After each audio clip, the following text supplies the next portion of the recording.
All right, we have one more important thing to show you here before we actually start getting into our paragraphs and doing some useful things. So let's go back to FrameMaker and let's explain why we sometimes get offsets that aren't correct for these. So if you look at this top paragraph, when we get the text of this, all we get is the text. We don't get any kind of anchors, we don't get any kind of markers, we don't get anything else that's in the paragraph. Now if you notice that this paragraph, this first paragraph starts with a marker. There's actually a marker here. So when I run this script on it, what happens is it gives me an offset, but that offset does not count that marker.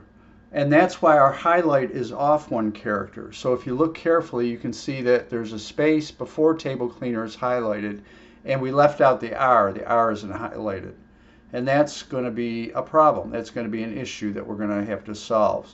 So let's make this a little bit bigger so you can see it here as well. Now here, we don't have any markers. We don't have anything in here that's going to cause us problems. So the word table cleaner is highlighted.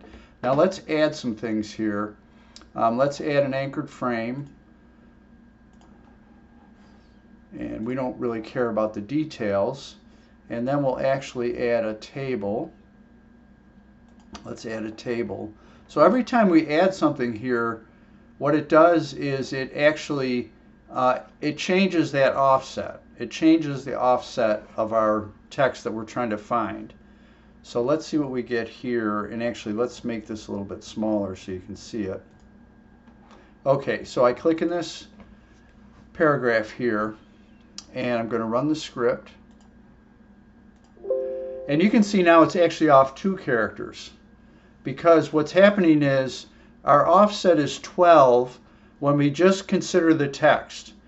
But in FrameMaker, when it creates an offset, it doesn't only count the text, but it also counts any anchored objects. So what it's doing is it's counting this frame anchor, and it's counting the anchored frame anchor. So that's why our offset is off a little bit. Now if I click OK, we're going to see the same thing down here, because we've messed up our offset by inserting these objects. And the same thing with this third one. Now we're going to fix this obviously, but I just want you to be aware of it, that we cannot directly use the offset values that are in our match object. We're gonna have a way around that. We're gonna explain how that's done, but we can't just use it as is, because we can't be sure that these paragraphs don't contain some other objects. So we'll show you that in the next video.